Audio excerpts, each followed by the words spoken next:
Hey everyone, it's Mark Hayward from the Absolute Business Mindset podcast and YouTube channel. Thank you very much for joining me today. We have David Carter for part 2, which is going to be absolutely fascinating. We discuss his book Breakthrough and the inspiration behind it. He shares how he overcame imposter syndrome and wrote a book that has a positive impact on his readers around the world. David also talks about his latest venture, Intellike Academy, which focuses on delivering character qualities in individuals and organizations. We talk about the wide variety of self-awareness, honesty in leadership, and encourages everyone to grow personally.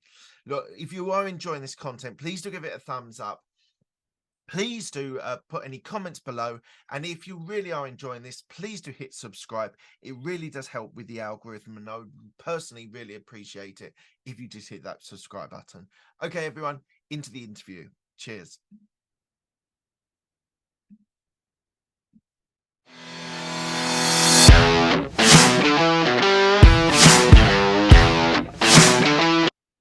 Today we have David Carter again for his second part of our conversation. Hello, David. How are you today?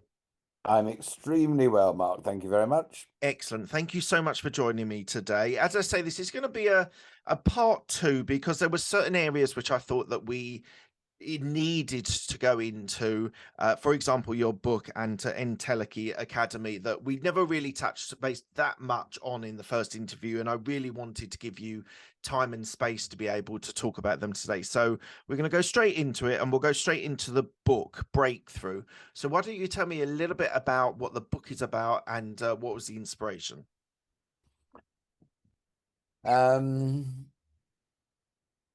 Many years ago, I met a chap who's Australian, who lives in Cincinnati, called Matthew Kelly. And Matthew has written 19 books that have sold more than 1 million copies. Right. His bestseller has sold more than 19 million copies. And all of his work was about personal development, and one day I used the phrase becoming the best version of yourself, which he then decided he was going to copy and clone. And we became very good friends over a number of years and sort of mutual mentors.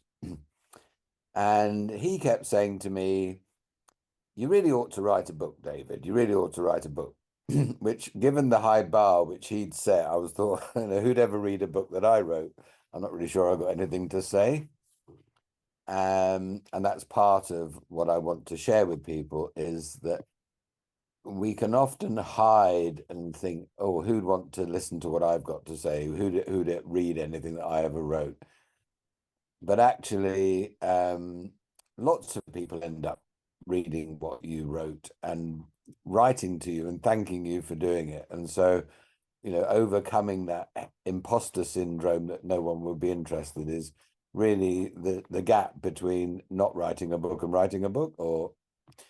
And anyway, it's actually a very funny story. So this was about 12, 13 years ago. I had to go into hospital for a day or so to have a procedure in my neck. And I was going to be, after the operation, I got home, I had to basically do nothing for a month and lounge on my sofa. And I ended up having a Zoom call a day or so after I got home from hospital with Matthew. And he said, "Right, mate, now's a good time to write that book." And so, slightly cabin fever crazy, that I had nothing to do and could hardly move around, I thought, oh, well, I could probably sit up on the sofa and put a laptop down and maybe I could, write this book. And anyway, I decided, I think we talked last time about how I ended up bringing my children up on my own from when they were 7 and 3. I thought, well, if no one else ever in the world reads this book, I'm going to write a book for my children and pass on to them in a book form, And so, anyway, 11 days later, 110,000 words Wow. were in a manuscript, and I was literally doing it 12, 15 hours a day for 10 days, and by the 12th day I was absolutely exhausted and I took was a going to day. say you're supposed to take it easy, and you're doing 12-hour days. And I was stuck on the sofa with nothing else to do and nowhere else to go. Um, and on the 12th day, I took a day off, and on the 13th day, I read what I had typed, and I thought, you know what, there is actually a book in here somewhere. And one of my best friends is a lady called Jenny, we've known each other for 25 years, and she's actually involved in Intellike and every other business I've ever had. And she used to be a personal development book editor. Okay. So I asked her if she'd like to have a look at it. And she rang me back a few days later and said, wow, there's a great book in here. Would you like me to help you edit it? And I said, oh, yes, please.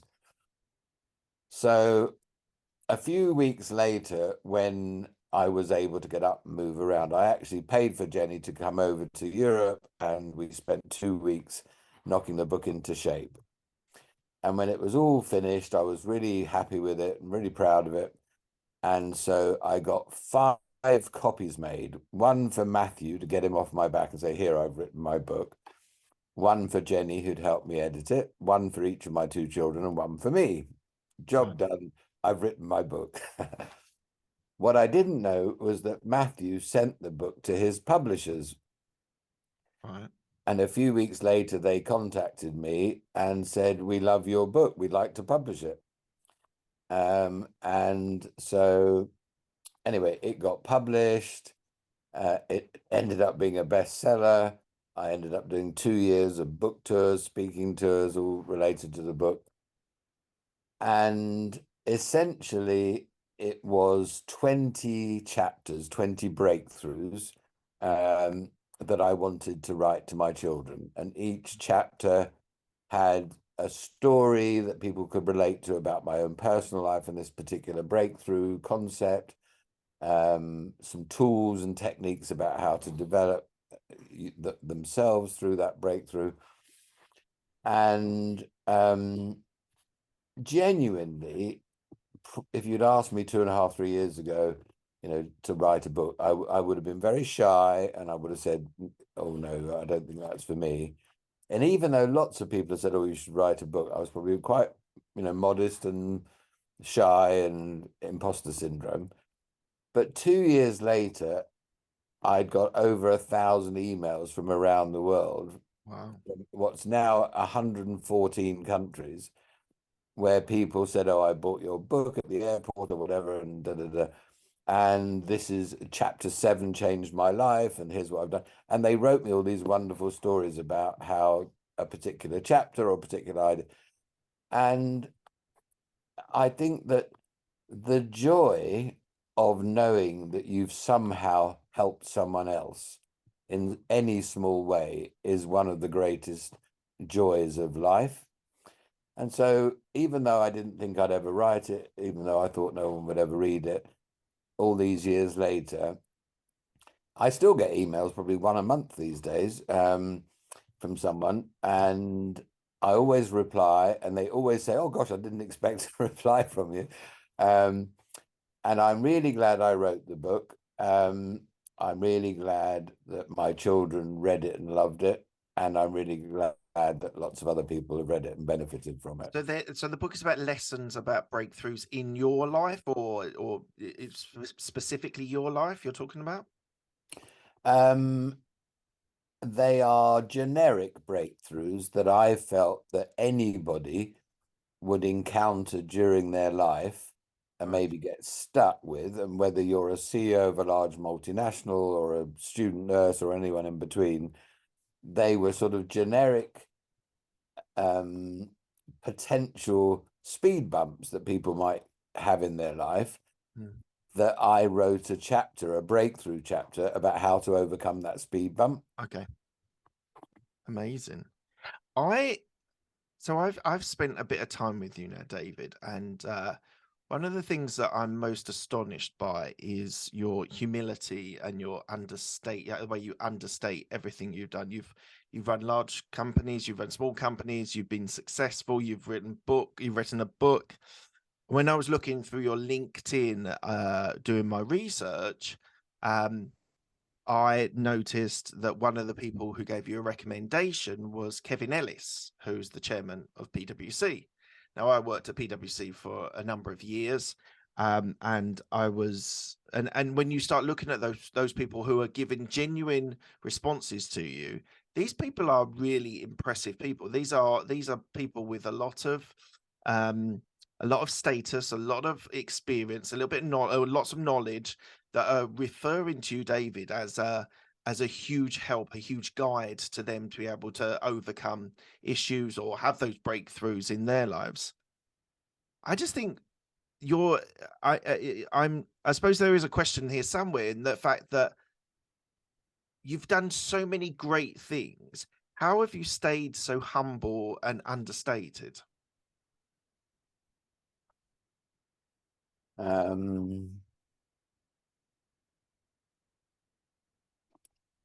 don't know if I've got an answer to that. Yeah. Well, I think there's a serious part of the answer to that, which is in my family when I was growing up. Both of my parents were very keen that, don't stand out from the crowd, don't show off, don't be big-headed. And so I think that was a sort of parental family guidance that I was adhered to. Right. And interestingly enough, I didn't write my book and release my book until after my mother had passed away.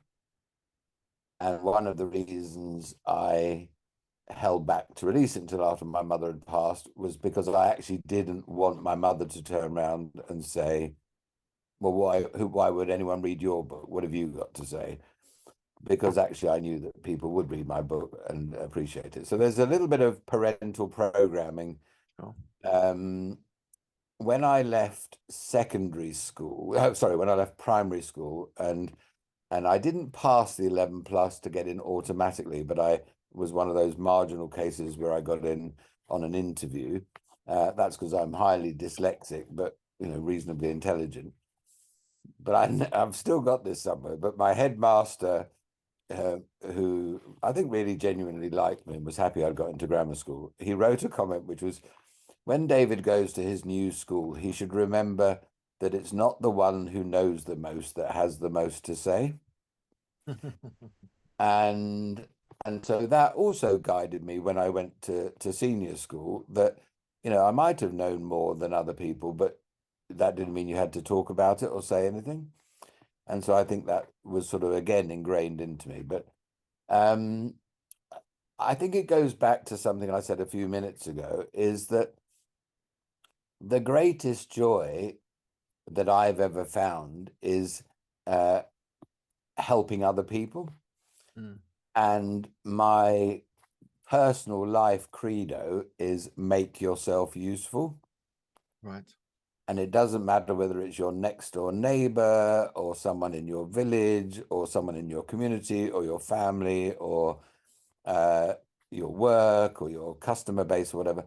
It's like, if every interaction you have with everybody, your mindset is, how can I make myself of service to you, of use to you? And I think generosity means that you don't ever want anything back from the person that you have, if you like, been generous to. Yeah. And so in my early 20s, I started being fascinated by Buddhism, and I learned and karma. And so I think that,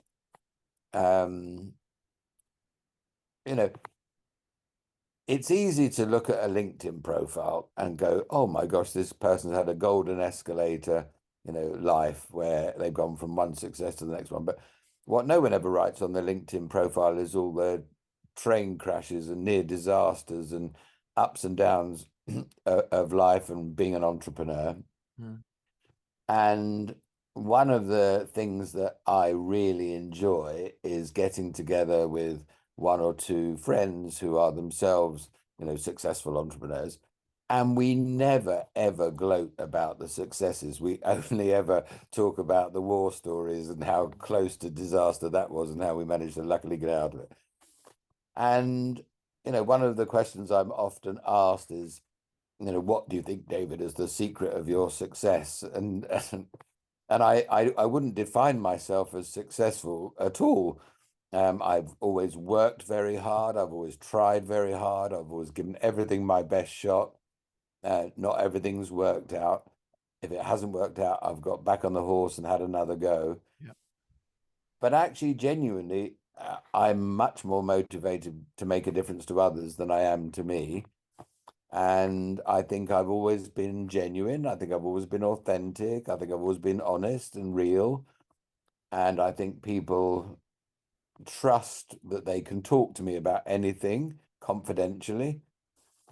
And I also think because of my own life experiences, which have been amazing, I've always, in my mentoring conversations, been much more of a mentor than a coach. It's like I don't hold back at all and tell them what I really think, and I'm pretty brutal sometimes.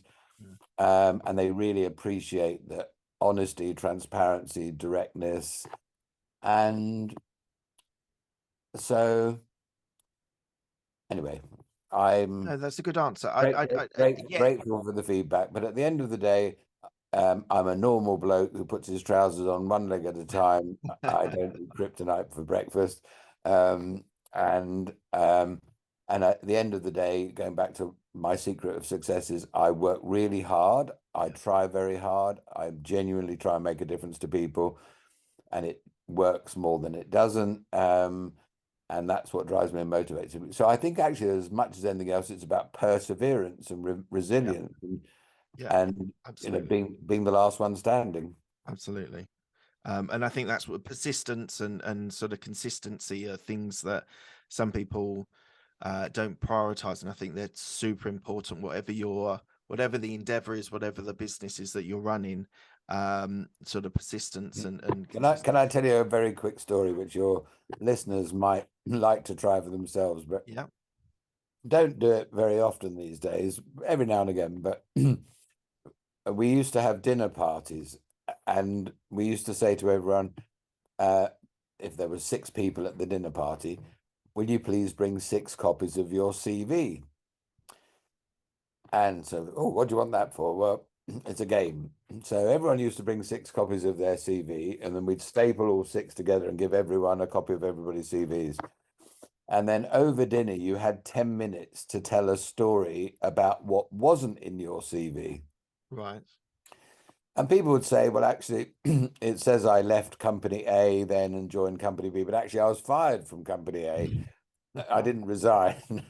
And here's why I was fired. And they tell the story about it.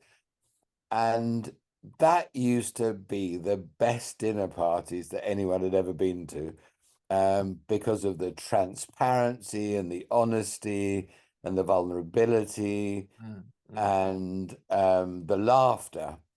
And so, anyone can pretend that they're made of bulletproof, whatever, and super successful. But when I was at Merrick, my mentoring company, and we used to hire, former CEOs, FTSE 100 and other CEOs, one of the key questions in interviewing them was, well, you've obviously had a fantastic career and it's been amazingly successful, but tell me about a disaster, that you've had in your life. And if any one of them ever turned around and said, well, I've never had a disaster, it's just been all success, it's like, oh, well, sorry, you won't work in our company because we need to help mentees when they're going through a crisis. And if you've never been through one, how can you empathize or be supportive to them? And they were shocked that we would not hire someone who had never had a problem. I think that's so true. And I think this is why I sort of do the podcast, is to hear the successes, obviously, because it's good to hear what people have achieved, but equally the failures or the stumbling blocks or the road humps that actually are there to slow you down or sometimes stop you. That's that's the greatness of this podcast, is that it gives plenty of opportunity. We have 45 to 60 minutes with people to talk about their successes and their failures, because that's a whole life. If you just talk about the successes, that's not the true reflection of your life. And I know you've been vulnerable in the episode before about your previous business, which didn't go well. So I just want to thank you at this stage. Thank you very much for your vulnerability and sort of sharing all of those stories. So that's just on a side note. I wanted to touch on Intellike. So it's an academy that you've set up. Why don't you tell me a little about, this is your current business that you're working on. Why don't you tell me a little bit about it? Well, Intellike is a word that was coined by Aristotle, the philosopher, 2,500 years ago. And the Intellike of an acorn is an oak tree. The Intellike of a caterpillar is a butterfly. And so the Intellike of Mark Hayward is the ultimate version of Mark, with all of his potential fully actualized. Right. Nice. And Aristotle also coined another phrase, which was that our character determines our destiny. And what he meant by that was wherever we end up in life is a direct function of our character. And so we help people become their Intellike by developing their character. Throughout my 15 years at Merrick and the 10 years of mentoring after Merrick, I realized that it was character which was going to determine the destiny of my mentoring clients. Right. If you mentor someone like Kevin Ellis, or I mentored the CEO of the world's biggest platinum mining company with 98,000 employees and other large multinational companies. What could I teach him about mining platinum? He had the world's leading experts, but what he needed was help to be a better leader of a high performance team that was publicly quoted. And so all of the things we worked on to develop him to be a high performance leader were his character. And a bit like lots of things in my life, which you kindly referred to earlier, but I didn't know that was what I was doing. It was just coming out of me innately. And then the other mentors in the organization used to say, write all these down, David. What are these character qualities? And so I ended up writing them all down. And that's how we ended up with this IP of the 54 character qualities that underpin the development of everything. And so, what's the research behind this? Well, it was 25 years of mentoring and putting it into practice with clients and seeing that it absolutely worked. And so not only had I unintentionally created this framework of 54 character qualities, but I'd got hundreds of stories about clients over the years who'd needed to become more confident or more analytical or disciplined or whatever it was, and how that had benefited them. So I had lots of case studies and testimonials about how the development of individual character qualities drove greater performance. And after 25 years of doing that, I was chomping at the bit to democratize it and move it beyond a half a dozen to a dozen super expensive fee-paying individual clients, and democratize it and make it available to the whole world. And so it took several years after deciding that's what I was going to do to figuring out how to do it, which is what Intellike is the output of all of that thinking. Yeah. But essentially, we've created a program which lasts 14 months, which is split into two parts, the first 2 months and then the next 12 months. The first 2 months is we call Discover, and we will do a 180, 360 of every single employee in the organization of their character quality strengths. Which ones of the 54 character qualities do you see as your own strengths? And which ones do you think you'd benefit from working on, which we call growth opportunities?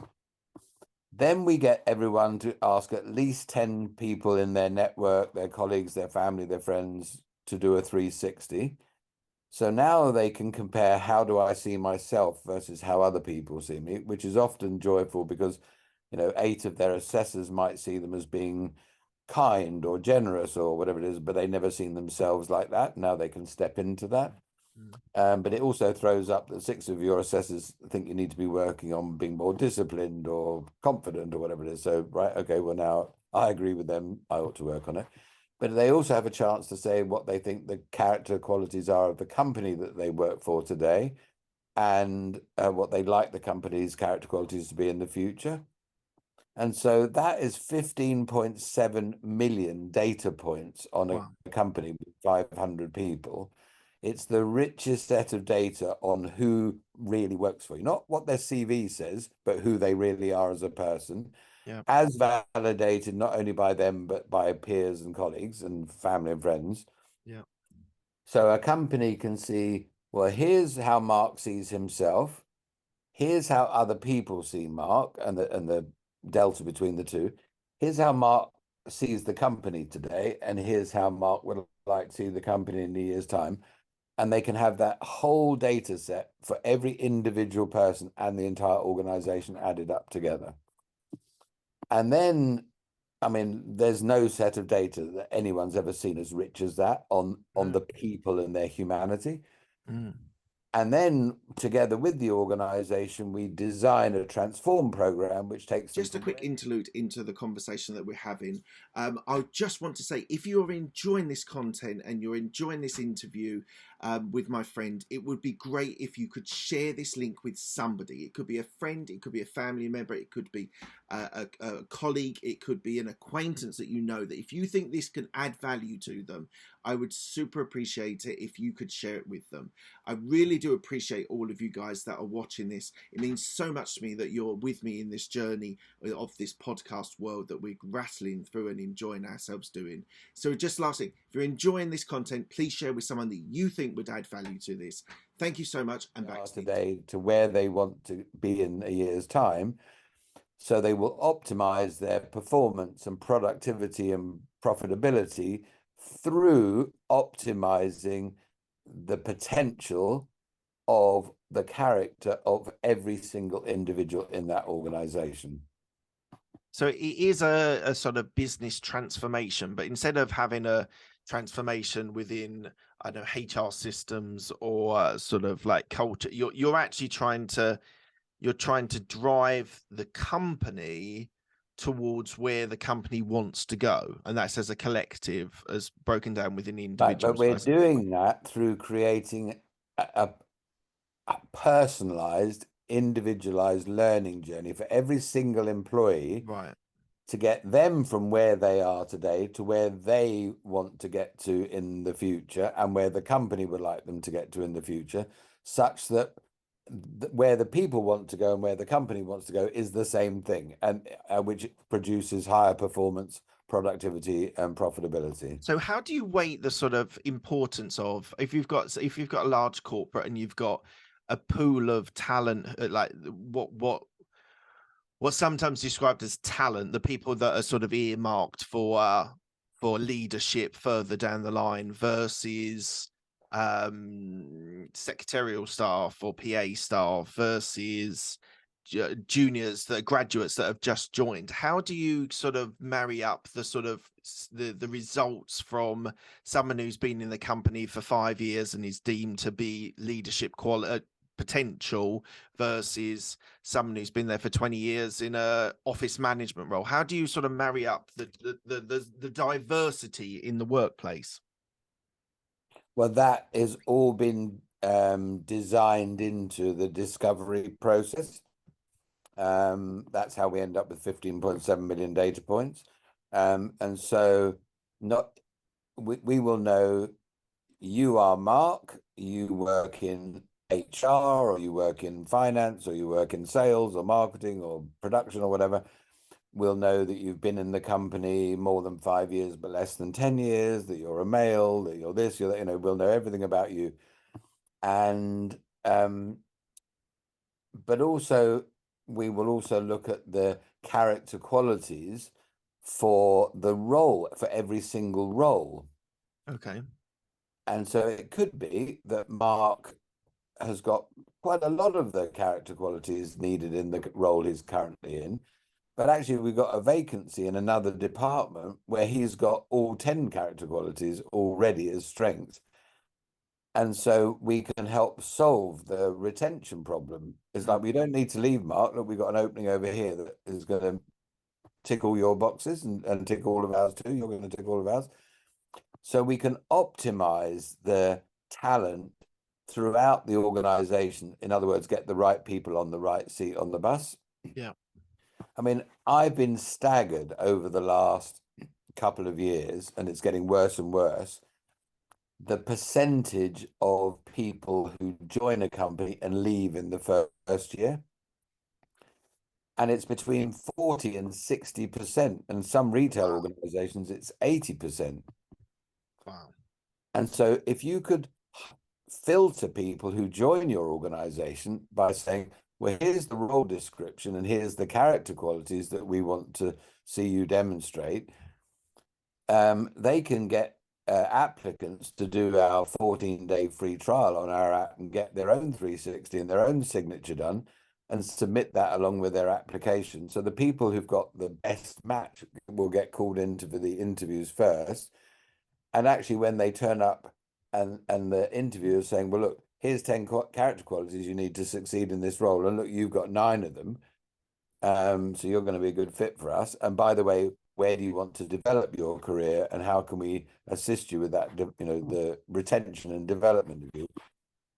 It's really, I think it's beautiful that something so simple and so elegant, which is so old, going back to Aristotle, has, the one comment we get from enterprise buyers is, why has no one ever thought of this before? It's so clever and it isn't. Well, everyone said that about cat's eyes in the road. But there does seem to be some sort of marrying up from sort of Myers-Briggs, the sort of psychometric tests. Were they the sort of the earliest types? Because I remember doing Myers-Briggs 20 odd years ago. And at that stage, we were working on building a team in the company that I was in.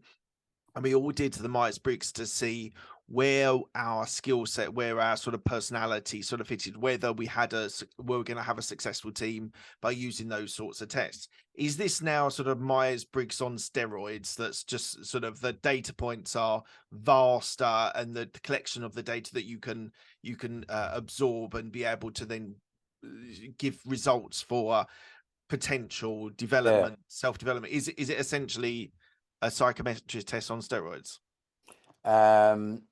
No. So don't tell me, but do you remember what your Myers-Briggs profile was? No, it was a long time ago. I can't remember the letters, Well, unfortunately. I'm going to guess that you're an INFJ, so you can look it up afterwards. So first of all, the thing with any of those personality profiles, from StrengthsFinder to Myers-Briggs to, all of the Belbin, they only rely on 180 information. And so all of them can be gamed, because if I know that you're looking for an ENTJ, I know how to answer the questions in my Myers-Briggs to prove I'm an ENTJ. So they're all very gameable. And it's only 180. So the first thing we've done that has dramatically changed the landscape is we've added in a 360. Yeah, got it. So it doesn't matter how you see yourself. I mean, you could be completely delusional and see yourself as X, which might be what I'm looking for as a recruiter. Yeah. But if I then saw everybody else's 360 of you and nobody sees you like that, guess what? You're probably not like that, even though you present yourself as being like that. So the first thing is we've added in 360. Right. The second thing we've done is that when people give their 360 feedback, on either a strength or a growth opportunity, they have to give some context. So, I see Mark as being organized because every meeting I ever turn up to that Mark is organizing, there's an agenda. He has this no agenda, no attender, mantra. He always sends the minutes of the meeting out within half an hour of the meeting finishes with action plans and all the rest. So he's super hyper organized. So I'm not just saying it's a strength, I'm giving an example. Yeah. And so the context is also king. And so first of all, 360, second context. But the other thing as well is all of those other personality profiles, they're all about what you do, not who you are. Right. And what we've done is go to that domain underneath the doing skills to the being skills that are really who Mark truly, genuinely is. So how would you describe, if we were doing a quick assessment of you, who are you? How would you define yourself? What would you say your characteristics are? Character qualities. How do I describe myself? Whenever I'm asked that question at a cocktail party or, oh, who are you? What do you do? Something. And this is my answer actually would change in the last few years compared to the last 20 years. But my automatic answer is, well, I'm a dad. I've got 2 children who, maybe I mentioned I'm bringing up on my own, but that was my primary role in life, to be a good dad. Perhaps I can answer the question slightly the other way around, which is I'm often asked which of the 54 character qualities are the most important to me. Right. And and I've probably got 5 of the 54 which are really personal and deeply important to me. I mean, they're all important, but some are more important than others. Sure. I think it's really important to be curious. I think it's really important to be open-minded. I think it's really important to be honest, kind, and collaborative. Okay, now, we could go on and talk about all of the other character qualities, and they're all important too. And I think I've got many of them as strengths. I'm super hyper organized, but I wouldn't say, oh, I'm a super hyper organized person. But I'd like to think that people recognized and appreciated me, that I'm curious, open-minded, kind. Has one of them is honesty. Has honesty ever got you into trouble by being too honest in certain circumstances?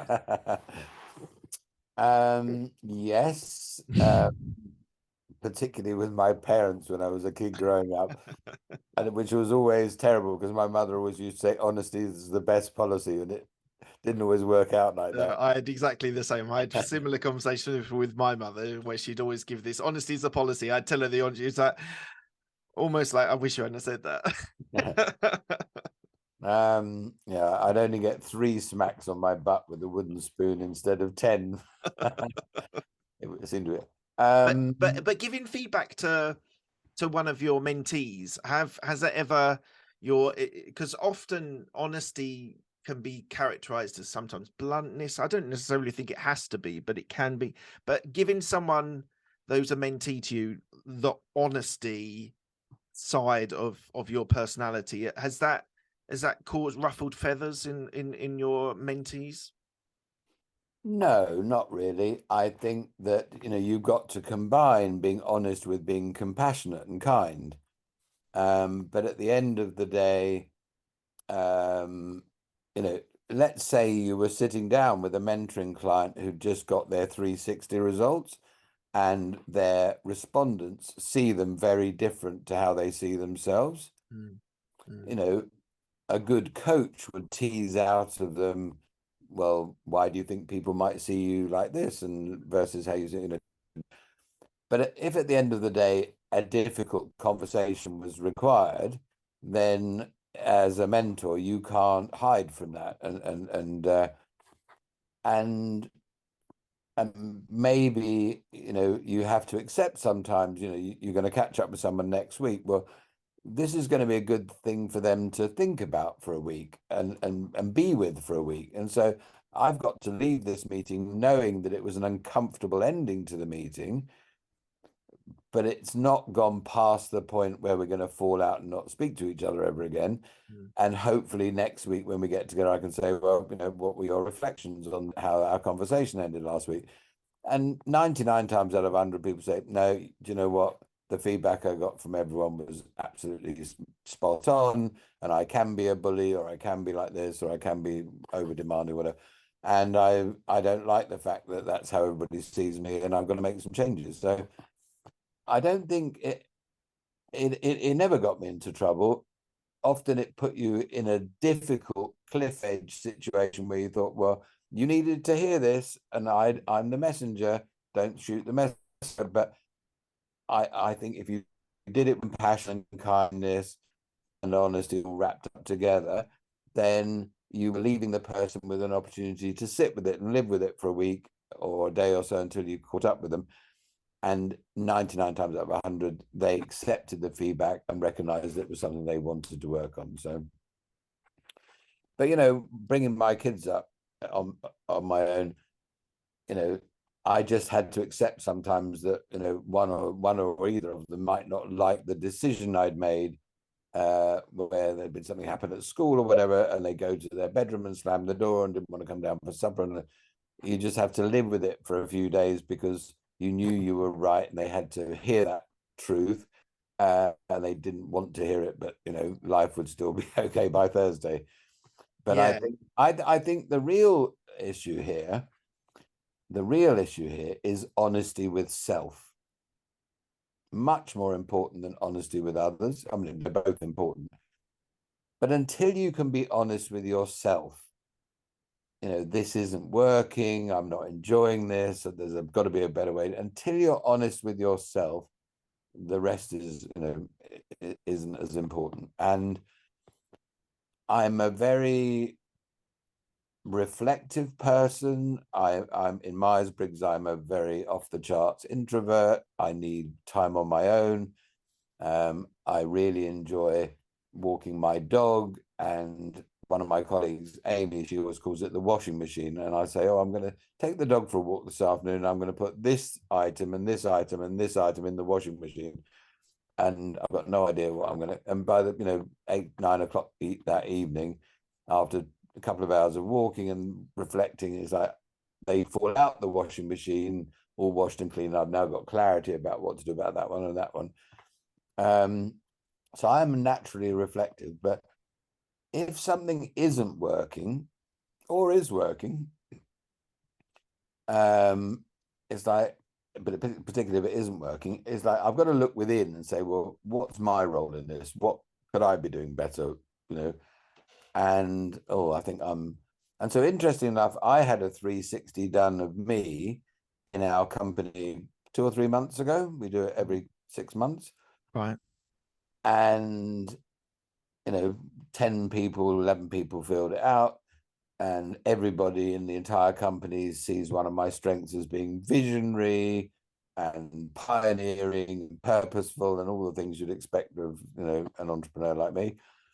And there was huge agreement about my strengths, but when it came to my growth opportunities, not more than 2 people ever selected the same growth opportunities. So from 11 people, I had like 20 or 30 growth opportunities. And I thought, that's interesting that 11 people can see 20 or 30 growth opportunities, but there's no consistency.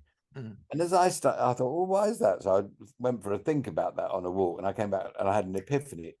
It's not that is a growth opportunity that I need to work on for everybody, but it is with Rachel for that one. It is with Amy for that one. It is with Caleb for that one. It is with Teresa for that one, with Jake for that one.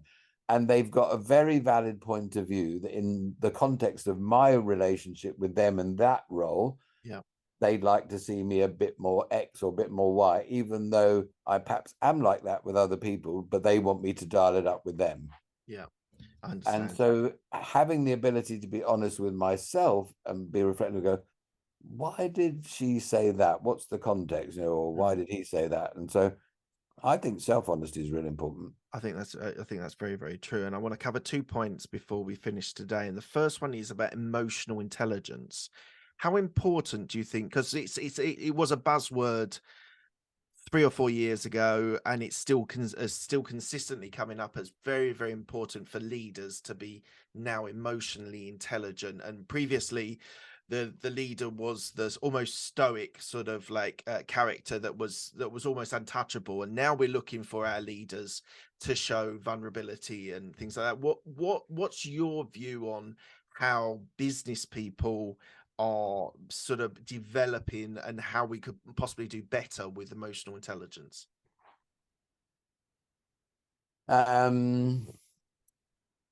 We haven't got time to answer that question properly. So first of all, I think you've painted leaders in a very narrow, corner.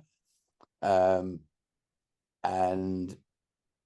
if you're Mick Lynch, who's the leader of the train strikers at the moment, who's got one thing on his brain, he doesn't need to be emotionally intelligent at all. He just needs to be persistent, on his goal. And I think you characterized leaders way too oversimplistically. I think that if you are Klaus Schwab and in charge of the Great Reset, you're going to have a different set of leadership values and EQ requirements than if you're the head of a hospital emergency ward sort of thing. So I don't think you can apply the same set of things to every leader.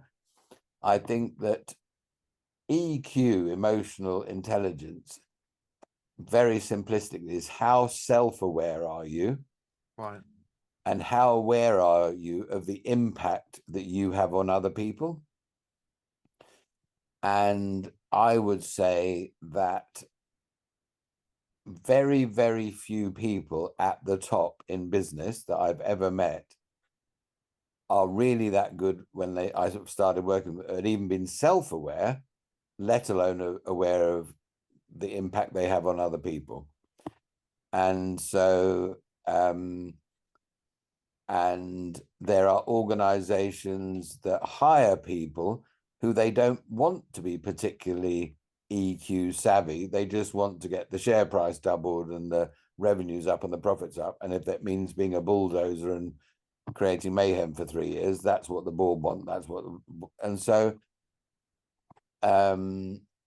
I think that what I'd like to see is the world raising its consciousness to solve all the problems we're raising, and doing that through developing their character. And so I think every individual person needs to think about their own self-leadership and being more aware of self-aware and aware of the impact that what they do on other people. And so I don't think it just applies to the senior leadership team, it applies to everybody.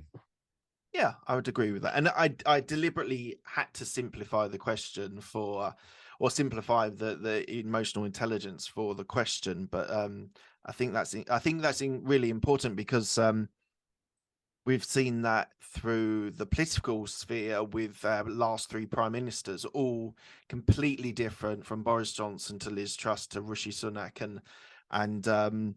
and a different type of leader that was felt was needed in the political sphere. And I think from Boris Johnson, who was very maverick, to Liz Truss, she was trying to do something quite radical, and now we've got Rishi Sunak, who's a manager. In essence, he's a stable force in the political sphere. So I do think you're right. I think when leaders are put into positions, they're often voted in, or they're given the position on what they can achieve within that next period, whether it's a 1 year, 3 year, 5 year, 10-year period. So I would 100% agree with your assessment that each leader sometimes needs different things, and therefore that selection, that element of emotional intelligence is very dependent on what the people very, very quickly. Yes. A couple of years ago, we did a very thorough, comprehensive global UK YouGov survey, and we said in the middle of the pandemic, if you think about the situation we find ourselves in, stack rank these 54 character qualities in terms of what you'd like to see in the leadership that we've got today in government, in politics, and everywhere, in the health service, to solve this problem for us. And people stack rank them. The next one was thinking about the leaders we've got today. Please stack rank what you think their growth opportunities are, the things they need to work on. And 9 of the top 10 mirrored each other. So in other words, what people wanted to see in a leader to get us through the crisis was exactly what the leadership we had didn't have. So interesting. So interesting. Look, the last question I want to ask you is about something that you've mentioned a few times over the 2 conversations we've had, and it kind of loops back to you again. Is about the dyslexia. You've mentioned a couple of times that you have dyslexia and how it's impacted your upbringing, your education, and your businesses. Do you believe that your dyslexia is now your superpower? A lot of people, when they talk about their sort of things that have been difficult situations or difficult conditions and things, they sort of say that they now see them as a superpower. Do you think your dyslexia is your superpower? It's a component in it. It's a component. I think that, dyslexic people think differently to the way we're schooled. And so you don't fit in at school because you don't follow the system. But once you get released from school, you can go off and think how you would think. Look at some of the world's top dyslexics, from Einstein to Branson to Bill Gates to John Lennon. It's like I'm in the lucky club. It's a really. However, going back to something we talked about earlier, is if everyone in school told me I was thick when I'm not, because I couldn't pass exams because of the way they were set up, if I'd ended up believing that I was thick and stupid, then that could have destroyed me. And so I could have been destroyed with dyslexia. But fortunately, I somehow managed to have confidence in myself to say, well, I'm not stupid. You guys just don't teach me how I need to learn. And so I'll go off and find another way to do it. But I think that dyslexic people do think differently. They're often very creative and visionary and pioneering. And, we ought to get together and make the world a better place. Absolutely. Absolutely. All right, David. Thank you so much for your time today. Before we end here, is there a last message, a last thought that you'd like to share with my audience? Yes, I've got 2 actually, if that's okay, very quickly. The first is that, we all know the world's in a pretty shocking state at the moment, with lots of terrible things going on everywhere around the world and in our own backyard, in our own economy, our own politics and education system and inflation and mortgages and everything else as well. And the way that we can overcome these challenges through raising our consciousness, and the way we do that is through raising our character. So if you just choose one character quality to work on, per month for the next 12 months, and you started off with curious and open-minded and kind, then you'll notice a dramatic improvement in your life. If anyone is interested in the work we're doing, then the best way to get hold of us is through LinkedIn or through our website. Our website is www.intellike.academy. And my personal LinkedIn is David C.M. Carter. And be delighted to hear from anybody who was interested in perhaps taking their company on a company of character journey, but also anyone who's interested in looking at developing their own character. You can download the app on a 14-day free trial. And so, yes, if anyone would like to contact me, David C.M. Carter at LinkedIn, or check out what we do at www.intellike.academy. Thank you so much, David. Thank you so much. It's been an absolute pleasure. I've learned so much. It's given me a real place of reflection on me as a leader, me as a business owner. So thank you so much for your time. It's been an absolute pleasure over these 2 episodes. Thank you, and I hope to speak to you soon.